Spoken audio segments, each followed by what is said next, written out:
ताजनगरी और ब्रज के संरक्षित स्मारकों का इस वित्तीय वर्ष में कायाकल्प हो जाएगा। पुरातत्व विभाग 8 नए स्मारकों में मूलभूत सुविधाएं देने जा रहा है। इस बार वृंदावन के मदन मोहन व गोविंद देव मंदिर पर स्थायी रूप से आकर्षक लाइटें लगाकर उसको रोशन किया जाएगा। इसके अलावा आगरा और फिरोजाबाद के 7 स्मारकों पर पानी, टॉयलेट और बैठने की मूलभूत व्यवस्था भी की जाएगी।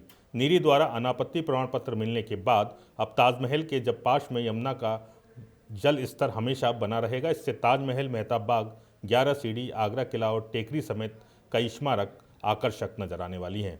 पुरातत्व अधीक्षक आर.के. पटेल ने बताया कि पुरातत्व विभाग के पास आगरा मंडल में 154 स्मारक हैं और उनमें से 8 स्मारकों पर मूलभूत सुविधाओं की व्यवस्था है। इस बार विभाग पर्यटन बढ़ाने के लिए 8 नए स्मारकों पर मूलभूत सुविधाएं देने जा रहा है। इसमें वृंदावन के गोविंद देव मंदिर और मदन मोहन मंदिर शामिल हैं और यहाँ पूजा पाठ के कारण रात में भी पर्यटकों का आवागमन लगा रहता है। इसको देखते हुए इन स्मारकों पर स्थायी रूप से विशेष आकर्षक रोशनी की व्यवस्था की जा रही है। वृंदावन में शाम को आने वाले पर्यटक और श्रद्धालुओं को शाम को वहां के मंदिरों की रोशनी बहुत पसंद आती है। इन मंदिरों में लाइटिंग होने की वजह से पर्यटकों की संख्या में बढ़ोतरी होने की संभावना है। इसके साथ ही यहाँ टॉयलेट, पीने के स्वच्छ पानी का प्लांट और मंदिर पर सेल्फी पॉइंट के साथ बैठने के लिए विशेष कुर्सियाँ भी लगाई जाएंगी। मैं उस नेरी की रिपोर्ट को डिटेल में गया नहीं हूँ, तो नेरी की रिपोर्ट पे कमेंट करना मेरे लिए अभी उपयुक्त नहीं होगा। हाँ, वाटर लेवल बढ़ने से जो एक बार बार हम लोग बात करते हैं ताज के फाउंडेशन को लेकर के या जो आसपास दूसरे स्ट्रक्चर्स हैं, उससे एक मॉइस्चर कंटेंट बढ़ेगा, तो एक डेफिनेटली एक पॉजिटिव इम्पैक्ट ताज के स्ट्रक्चर्स को मिलेगा। क्योंकि जो अभी हाल ही में एक एक्सपर्ट आर्टिकल आया हुआ है टाइम्स ऑफ इंडिया में, जिसमें के मोहम्मद जी ने अपना एक एक्सपर्ट ओपिनियन दिया है, तो उसमें उन्होंने भी ये बात कही है कि अगर मॉइस्चर कंटेंट बराबर मिलते रहेंगे तो जो साल के ब्रिज या उनके प्लैंक्स जो यूज किए गए हैं उनको प्रॉपर मॉइस्चर मिलता रहेगा और उनकी स्ट्रेंथ बनी रहेगी। कहते ताजमहल कुओं पर सर बेस है पूरा उसका बेस, तो ऐसे में कुछ दशकों पहले तक ताजमहल की दीवार तक पानी लगता था, फिर ताजमहल यमुना नदी नाले में तब्दील, आपको क्या जानकारी है? मैंने अभी बोला कि निश्चित रूप से एक पॉजिटिव इम्पैक्ट तो लगेगा अगर वाटर लेवल बढ़ रहा है उससे तो। और ताज के फाउंडेशन को लेकर के मेरा बहुत स्टडी नहीं है, मेरा अपना जो एक्सपर्टीज़ है वो टेम्पल आर्किटेक्चर और उसके प्रिजर्वेशन को लेकर के है।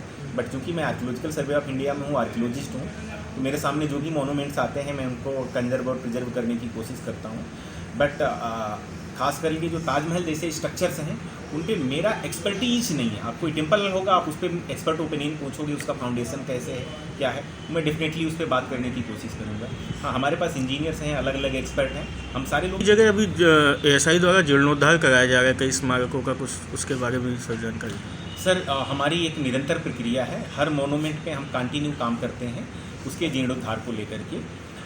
इस साल हमारे 2-3 फोकस हैं, या कहें कि 2-3 टारगेट हैं। पहले टारगेट ये हैं कि आगरा डिवीज़न में हमारे पास 154 मोनूमेंट हैं, जिसमें 8 पे हमारे पास मूलभूत पर्यटक सुविधाएं हैं। तो ये पर्यटक सुविधाएं 8 से बढ़ा करके हम 16 कर रहे हैं, यानी इस साल 8 नए मोनूमेंट सेलेक्ट कर रहे हैं। वहाँ मूलभूत सुविधाएं जैसे approach, toilet, drinking water facility, seating arrangement, ये बुनियादी सुविधाएँ बढ़ाएंगे। इससे हो सकता है कि पर्यटन आगे आए, एक ये मुद्दा है। दूसरा, हम कुछ मोनूमेंट को इल्यूमिनेट कर रहे हैं। वृंदावन में हमारे 2 महत्वपूर्ण टेम्पल हैं, गोविंद देव टेम्पल और मदन मोहन टेम्पल। इस साल उनके इल्यूमिनेशन का हमारा प्रपोजल है। इल्यूमिनेशन का प्रपोजल इसलिए है क्योंकि वो सैंडस्टोन स्ट्रक्चर हैं, रात में 8-9 बजे तक या 10 बजे तक खुले रहते हैं, पूजा परंपरा में है। तो इसलिए उसको इल्यूमिनेट करेंगे तो उसका एक अलग इम्पैक्ट पड़ेगा पर्यटन पे भी और जो श्रद्धालु वहाँ जाते हैं उनके ऊपर भी। और इसके अलावा हम लोग जो खास मोनूमेंट्स हैं उनके क्लीनिनेस पे ज़्यादा फोकस कर रहे हैं कि जो पर्यटक आए तो उनको एक साफ़ सुथरा एक एम्बियंस हम लोग दे सकें। और कंजर्वेशन हमारा एक रूटीन प्रोसेस है, हम हर मोनूमेंट पे कोई ना कोई कार्य करते रहते हैं। पुरातत्व विभाग द्वारा वृंदावन के मदन मोहन व गोविंद देव मंदिर, फिरोजाबाद के राबरी में ईदगाह मजार समेत 4 संरक्षित स्मारकों पर पाथवे, पानी और टॉयलेट व बैठने की व्यवस्था भी की जाएगी। आगरा के जगनेर कस्बा में जगनेर के किले स्थित ग्वाल बाबा के मंदिर व मूलभूत सुविधाएं और नगर क्षेत्र में मरियम टॉम पर भी पानी की अन्य सुविधाएं भी दी जाएंगी। इसके साथ ही मेहताब बाग में पानी और टॉयलेट को अंदर से हटाकर बाहर लाया जाएगा ताकि ताज व्यू पॉइंट, 11 सीढ़ी और एडीए पार्क घूम रहे पर्यटक इसका भी लाभ उठा सकें। आगरा में यमुना का जल स्तर बढ़ाने और ताजमहल की खूबसूरती बढ़ाने के लिए बरसों से बैराज की मांग की जा रही है।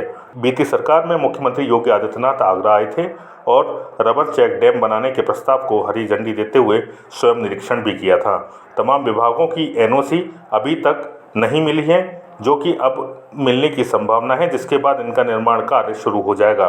बीती 28 अप्रैल को आगरा में टीटीजेड की बैठक के बाद नीरी द्वारा एनओसी जारी किए जाने की जानकारी सामने आई है। इसके बाद सभी 4 एनओसी और नीरी के बाद सभी विभागों की एनओसी अब आसान हो जाएंगी।